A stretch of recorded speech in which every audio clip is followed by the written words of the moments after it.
Good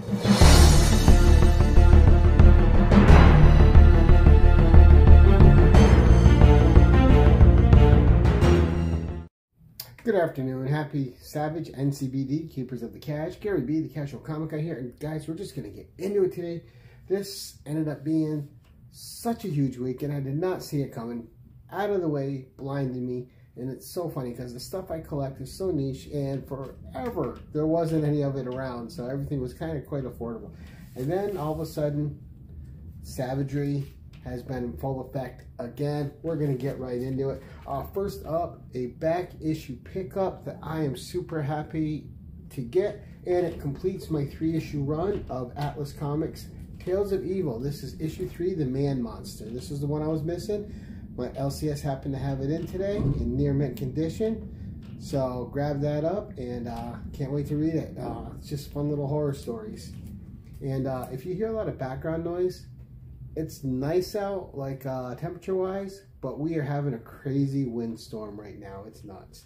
Next up, this is a Wonder Woman #1, but this cover is just gorgeous, and I had to have this for the PC. This is the David Nakayama. Just look at that gorgeous cover. How beautiful is that? So just had to add it to the PC. It's just such a gorgeous piece of art. So happy to have that.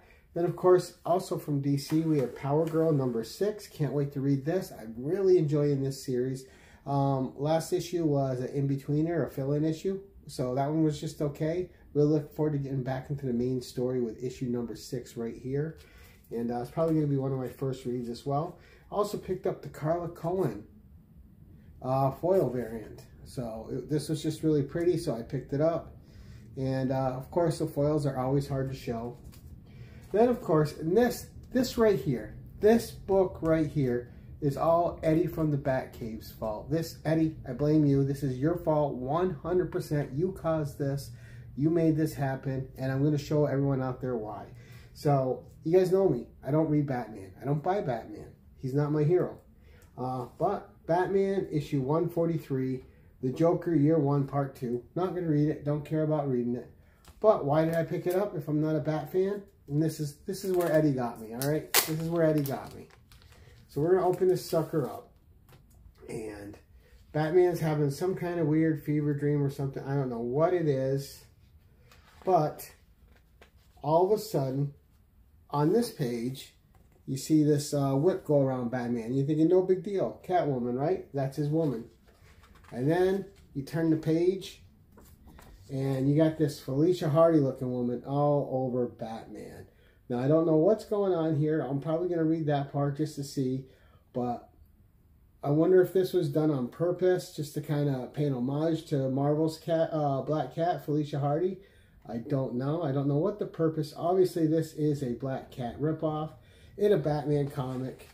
And there was no way I was leaving this on the stands with a little Black Cat looking action on the inside. So I got 2 copies to bring home with me just for the pure novelty of it.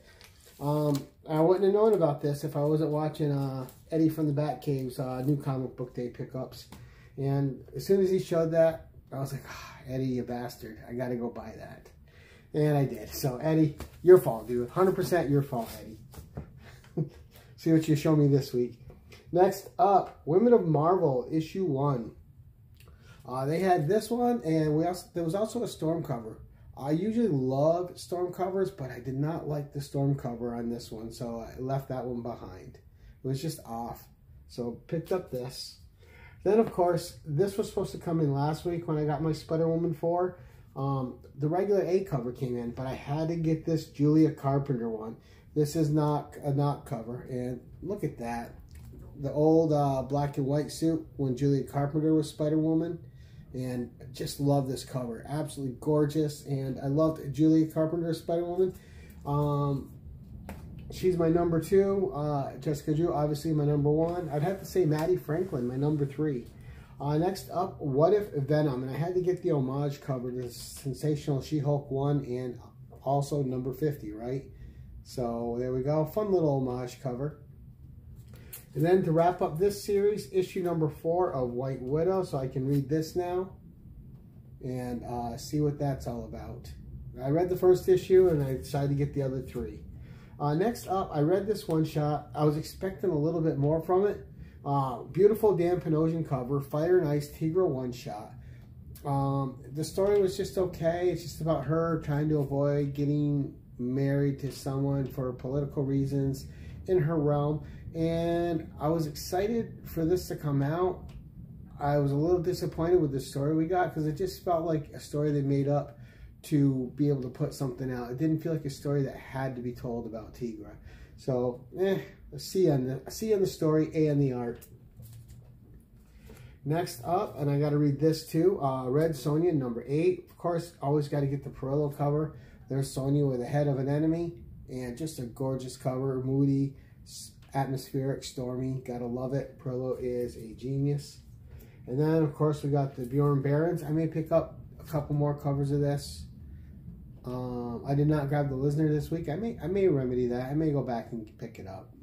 But there we go. Nice cover there. And then, of course, we have Conan the Barbarian, issue number 8. And good read. It left off in a strange place. There was a character that I saw the return of in it that I was super happy about because it was kind of left hanging. So I'm really excited to get into the next arc and see where it picks up after this one left off. Because wow, what a cliffhanger. But this is the end of this arc. So I'm wondering how it's going to carry on into the next arc. So wow, really good story. It's been great. The art by Dougie Braithwaite has been phenomenal in this series. And next 4 issues, we got Roberto De La Torre back. And of course, we got the 3 covers that my LCS had.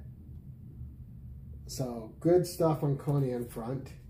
And then we got Vampirus Fearbook Carmilla. The Vampirus Carmilla Fearbook, which is just like a giant size annual. And it's just an excuse. This is full of reprints and, you know, completionists and suckers like me buy it because it goes from $6 a book to $10 for this one every year. So, but I got it.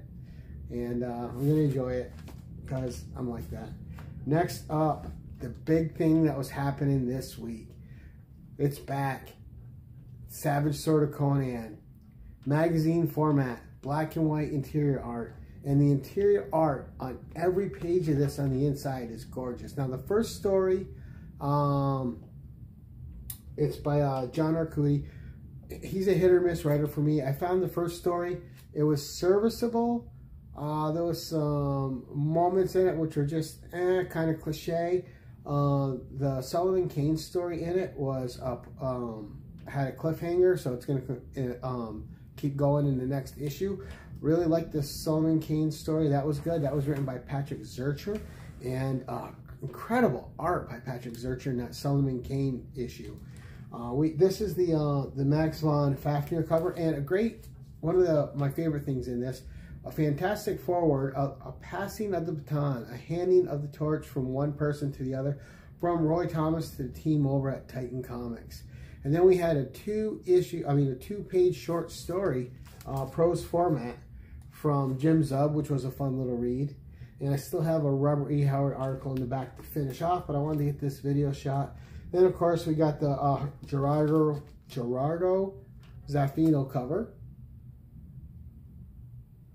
All right. And then we have the A cover, the Savage Sword of Conan. And this cover is just gorgeous. The Joe Jusko, look at that beauty. And you think, could it get any prettier than this? And it can, because there was a Virgin cover of it. And there we go, just the art, just the beautiful work by Joe Jusko on the cover. How beautiful is that? But that's it, guys. That is the giant ass Savage haul of the week. Just enormous, but some great reading. All things I'm into, and I don't know why all the stuff I like is hot all of a sudden in reading and publications. Especially when the economy is at its worst. Luckily, I work at the comic shop, and my comics pay for themselves, so I always got that going for me. But let me know what you thought of the haul this week. Hopefully, everyone's got some great books coming their way. I know everyone's pull list is going to be way different than mine. That's the great thing about comics. But thank you guys so much for watching, and until next time, keep it casual.